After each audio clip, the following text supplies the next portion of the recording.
Olá, menino, olá, menina, bem-vindos ao canal Além do que se vê. Tudo que extrapola os sentidos físicos, que vai além do que se vê, interessa a esse canal.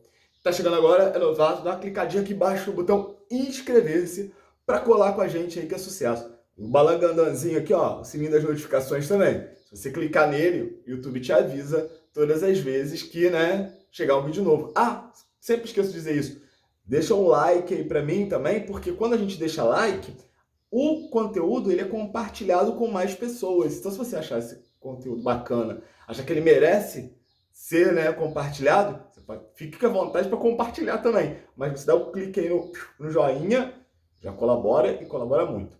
Bom, seguinte, eu sou o Júnior, estou à frente de um trabalho espiritualista na Tenda Umbandista Fé, Esperança e Caridade, o TUFEC. Sou advogado também e também estudo psicologia. E aqui a gente procura aliar tudo para trazer aí, fazer com que a cabeça da gente expanda, que a gente consiga chegar a um denominador aí capaz de alavancar a gente e fazer com que as nossas visões sobre o mundo sejam, vamos dizer assim, sejam reconsideradas, a gente consiga fazer uma releitura de várias coisas. E o tema de hoje é um tema que muitas vezes chega a mim, que é sobre as manifestações de Exu e Pombagira nas igrejas evangélicas.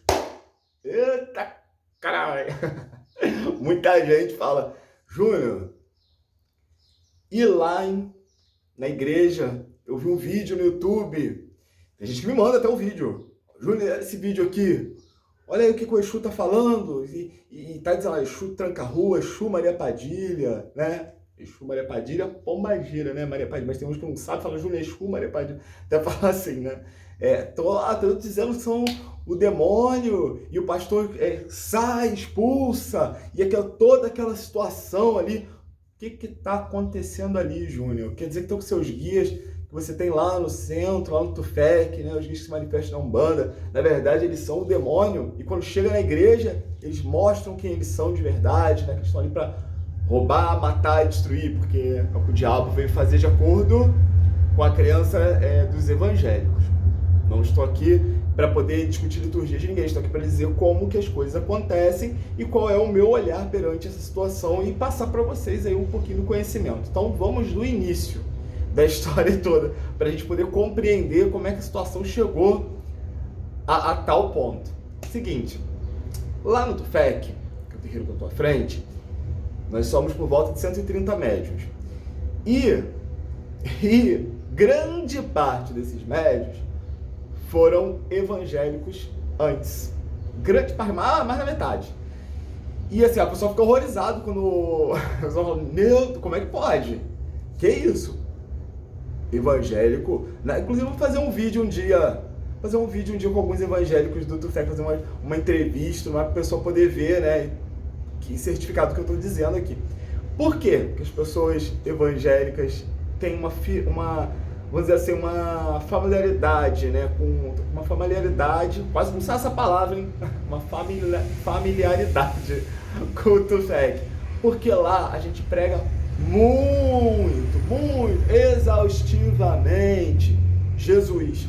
Eu sou um dirigente muito chato, eu exijo que os médios estudem o Evangelho de Jesus. Então já começamos aí com um problema aí. Por quê? Se Exu e Pombagira são o diabo, como é que eles podem estar dentro de um lugar que se prega Jesus o tempo inteiro? E pior, como eles próprios podem falar em Jesus? Sim, porque os Exus do TUFEC, as Pombagiras do TUFEC, se referem a Jesus normalmente. Eu já ouvi gente evangélica dizer, nossa, Exu e Pombagira nem falam o nome de Jesus, não sei o que lá. Então, Júnior, mas não chegou ainda. Quero saber então por que lá na igreja a gente manifesta diferente. Eu vou explicar. Calma aí, aguenta aí, minutinho. Então, olha só. Para a gente organizar o nosso pensamento todo, a gente precisa entender sobre o processo mediúnico.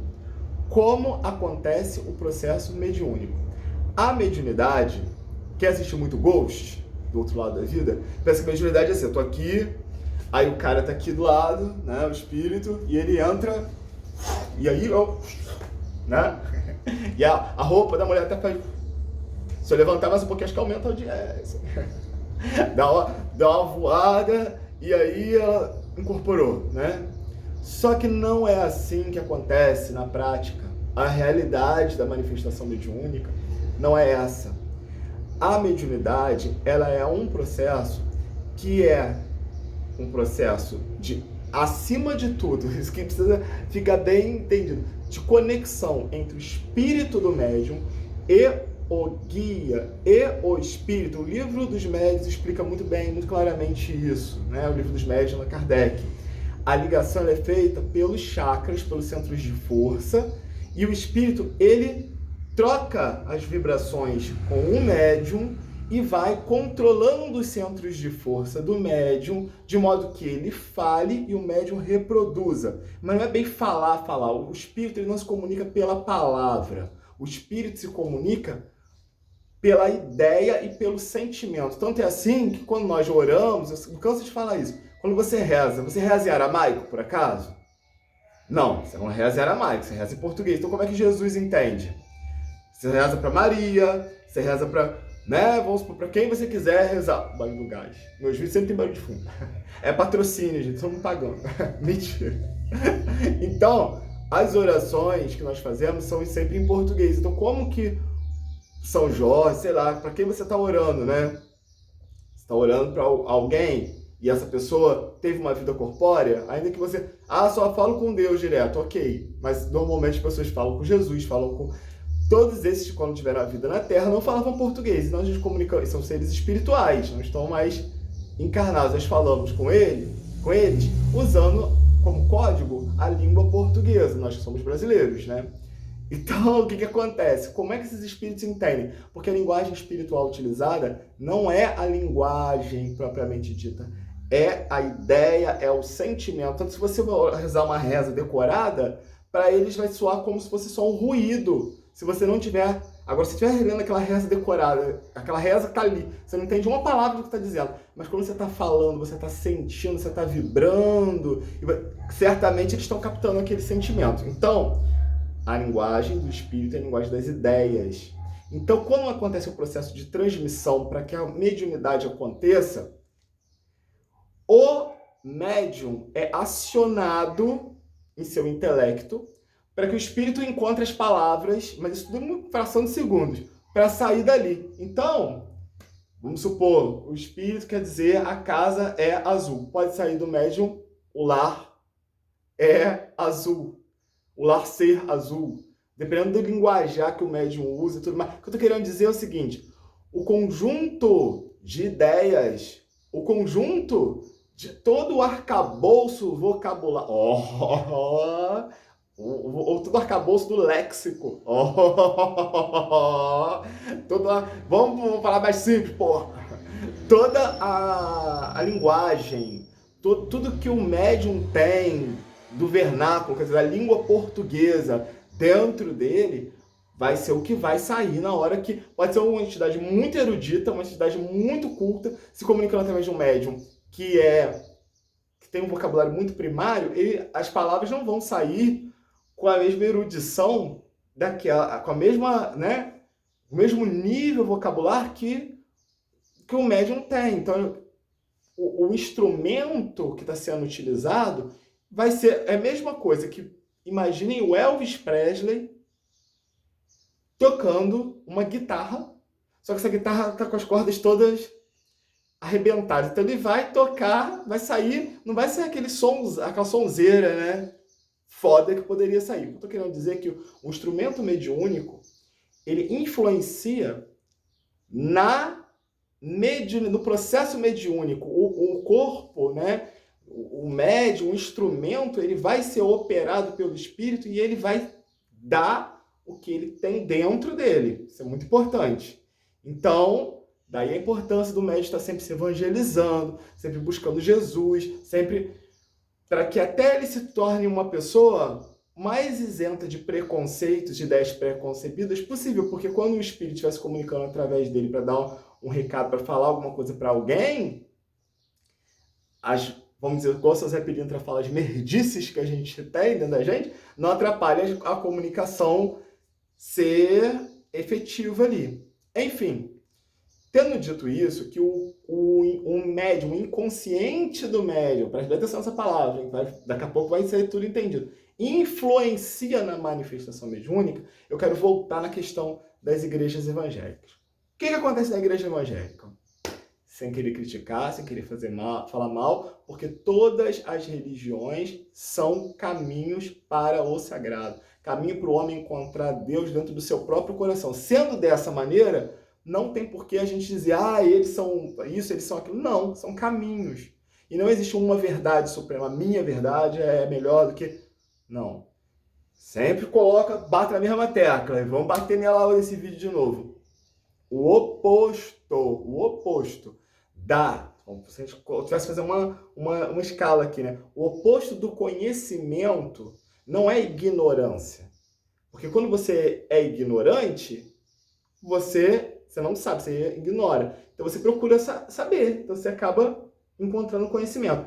É o pseudo-conhecimento, que é o pseudo-falso. Quando você já tem um conhecimento, uma ideia pré-concebida, tipo isso que eu estou ensinando aqui agora, isso que eu estou falando aqui agora, para alguns evangélicos seria muito difícil entender e internalizar, porque eles já têm um pseudo-conhecimento, uma ideia pré-concebida a respeito disso, de que são demônios e pronto, acabou. Então eles não vão querer ouvir e querer examinar a prova contrária, eles vão refutar, entendeu? Então, o inimigo do conhecimento não é a ignorância, mas sim o falso conhecimento. Então a gente tem que ir trabalhando e abrindo a nossa cabeça, até porque você tem que... Eu abro a cabeça para raciocinar, através da fé raciocinada, será que aqueles que estão se manifestando lá realmente não são o diabo? E aí eu começo a raciocinar várias coisas que eu vou falar, daqui a pouco a conclusão, porque que não pode ser. Mas enfim, voltando a explicar sobre as igrejas evangélicas, existe uma dicotomia. Que é a dicotomia? Separar em dois. Bem e mal. Deus de um lado, o diabo do outro. E quando a gente tem Deus de um lado e o diabo do outro, o que acontece? A gente ou vai estar para um lado ou vai estar para o outro. E se a gente não olhar as coisas dessa maneira, que Deus está de um lado e o diabo está do outro, a gente consegue compreender que existe uma faixa aí, né, no meio, que é o humano, só que isso não é levado em consideração. Ou seja, se a sua vida está dando certo, é porque você está com Deus. Se a sua vida está dando errado, é porque você está com o diabo. E aí, as pessoas estão na igreja e estão ouvindo o seguinte discurso: sua vida não está dando certo porque você está com o diabo. Sua vida está dando certo, você está dando abertura para o diabo e tudo mais. De repente, acontece uma manifestação, é chamado dos cursos de libertação, é convidado o mal a se manifestar no corpo dessas pessoas. Então, pode acontecer duas coisas nesse momento. Um processo anímico. O que é um processo anímico? Um estado alterado de consciência, você entra num transe, e realmente é um transe, tipo um transe hipnótico, e você manifesta, você faz com que saia ali, se manifeste ali em você o seu próprio inconsciente. Aquilo está gravado lá no seu inconsciente. Tipo, se vocês observarem, eu vi até um vídeo muito engraçado que falava que o Exu da igreja evangélica era o espírito da moto, né? Porque ele chegava rosnando sempre. Oh, meu Deus do céu, não me emocionando não.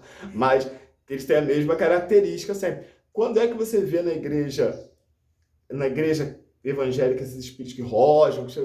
Lá no centro, vê se eles chegam rosnando, desse jeito, todo rosnando, a Pombagira rosnando, Maria Padilha rosnando com a mão para trás e toda encolhida. Normalmente ela chega empoderada, né, e tudo mais. Então, assim, lá, inclusive, é decretado ali na hora que o pastor fala: o que você está fazendo na vida dela? E aí é falado: eu estou fazendo isso, eu estou fazendo aquilo, eu estou fazendo aquilo outro. Normalmente são as coisas que estão dando errado na vida da pessoa. Então é uma forma de estar, vamos dizer, transformando um objeto, transformando a culpa de tudo que acontece numa determinada situação, e essa situação vai ser expulsa. E a partir daí a pessoa está livre daquilo. Então, se a gente parar para pensar, é uma forma de culpar o outro por uma coisa que é da própria... Do íntimo da própria pessoa, né? Porque é muito mais fácil a gente culpar algo que dá para expulsar do que alguma coisa que a gente tem que trabalhar dentro da gente, né? Então, é uma situação extremamente complicada. O que eu estou dizendo é o seguinte, por que não pode ser mesmo? Então, não pode ter um espírito mesmo manifestado? Claro que pode, num processo anímico, né? Ou mediúnico. Pode ser que o espírito esteja realmente manifesto ali, e quando o pastor pergunta qual é o seu nome, que o pastor pergunta qual é o seu nome, ele fala Maria Padilha, Tranca-Rua. Por quê? Lembra que eu falei que o espírito se comunica através das ideias? E o médium, ele participa ativamente no processo mediúnico. Então, o médium aprendeu, tanto que normalmente são os mesmos nomes que são falados, mesmo nome de Exu e mesmo nome de Pombagira, sempre os mesmos nomes, né? Dificilmente você vê uma incorporação de um Exu, de uma Pombagira, bem assim, né? Normalmente é Maria Padilha, Tranca-Rua, e assim, Pombagira da Morte, não sei o que, Exu da Morte, Exu Caveira, normalmente são os mesmos. Porque as pessoas ouviram e já internalizaram. A mesma coisa que eu falo sobre você querer descobrir qual é o nome da sua entidade antes dela dar um nome. Se você for sugestionado, pode ser que na hora que ela for dar um nome, você acabe acionando uma coisa que você já tem, por isso que tem que deixar o fluir. Não deve ficar preocupada, ai, nossa, eu quero saber o nome, vou perguntar a entidade tal. Aí a entidade vai lá, o médium fala, ou alguém fala, acho que você trabalha com tal. Pronto, você já fica com aquilo na cabeça, e aí na hora de manifestar, o guia está falando o nome, mas você está buscando no seu inconsciente, e você encontra aquela informação muito complicada, né? Muito tênue aí o negócio. Bom, para encerrar, né, basta a gente dizer o seguinte, se aquelas entidades, por que não pode ser de jeito nenhum? Se aquelas entidades fossem realmente quem elas estão dizendo que são, e os nossos guias lá do centro fossem o diabo, né, disfarçado na Umbanda, no nosso conjunto de crenças, nem existe a figura do diabo em si, ser eternamente destinado ao mal. O que aconteceria? Tem gente que fala, não, vocês estão assim por causa do poder de Jesus, porque está pregando Jesus. Então por que quando está no centro pregando Jesus, eles chegam normalmente? E ao contrário, eles chegam e falam de Jesus, eles mandam a gente seguir a Jesus e tudo mais. Seria o que isso? O depor contra si mesmo, né? O diabo falando mal dele mesmo? Não faz sentido. É claro que para muitos evangélicos não terão oportunidade de ver isso. Por quê? Como eu falei, já tem uma ideia pré-concebida, não vão nem lá para poder saber. E que diabo é esse que manda a gente ajudar o semelhante, ajudar o próximo, e ajudar em nome de Jesus, inclusive? Então, né? Não faz sentido. Agora, isso que eu estou falando faz, porque assim, nesse processo, através desse processo anímico, através desse processo de mediunidade que encontra no inconsciente, o arcabouço para poder transformar a culpa em algo palpável, aí se a gente parar para pensar nesse ponto, faz todo sentido, né? Então, o mais importante de tudo é a gente saber do seguinte, isso vale também para os terreiros, as puxadas que tem e tudo mais, que às vezes a puxada é como ganhar na loteria, tirou de mim, senão que ele estava atrapalhando a minha vida. Nunca algo acontece conosco por acaso. Deus existe, Deus não dorme. Se ele permitiu que um obsessor, porque aqui eles estão lá dizendo lá que são, ou é a própria pessoa, ou é vamos dizer assim, um espírito atrasado está ali, e o médium está buscando esses nomes e está colocando. Pode ser até que o espírito atrasado esteja fingindo ser também, para que a pessoa não busque a Umbanda nunca e se liberte de certas coisas, né? Pode ser que a pessoa tenha sido paga também para poder estar ali, não duvido de nada. Acho mais difícil, porque eu sou poliana, eu gosto de acreditar nas pessoas. Mas enfim, passando por tudo isso, a gente tem que focar no seguinte ponto. Deus é maravilhoso, Deus não dorme, Deus permite que a gente passe pelos problemas que a gente precisa para crescer. Ao invés de olhar para fora e botar a culpa no obsessor, na macumba que te fizeram e tudo mais, olha para dentro de você e veja qual foi a tua necessidade de passar por essa prova. Por quê? Quando você não fecha um ciclo que precisava ser fechado, atribuindo a culpa ao outro e tudo mais, vai voltar a mesma situação, às vezes muda as pessoas, mas a situação é a mesma para te ensinar. Então vamos aprender em Cristo a nos redimirmos. E se aqueles espíritos que estão manifestando lá realmente forem espíritos, eles precisam muito do nosso amor. Por quê? Madre Teresa de Calcutá dizia, eu gosto muito de falar essa frase, parafraseá-la, as pessoas boas merecem o nosso amor, as más precisam dele. Então, expulsar, gritar, fazer aquilo tudo, sai diabo, não é, né, a postura que nós da Umbanda entendemos que seja a mais correta. É claro que nós respeitamos aqui todas as religiões, o importante é a melhor religião para você, que te transforma numa pessoa melhor. Se lá você com tudo isso está conseguindo fazer a reforma íntima e se aproximar de Jesus, tá ótimo também. Ó, hoje o vídeo ficou longo, hein? Mas espero que vocês tenham assistido e tenham gostado. Qualquer dúvida, deixa pra mim aqui embaixo nos comentários que a gente responde. Fiquem com Deus e até o próximo vídeo. Tchau!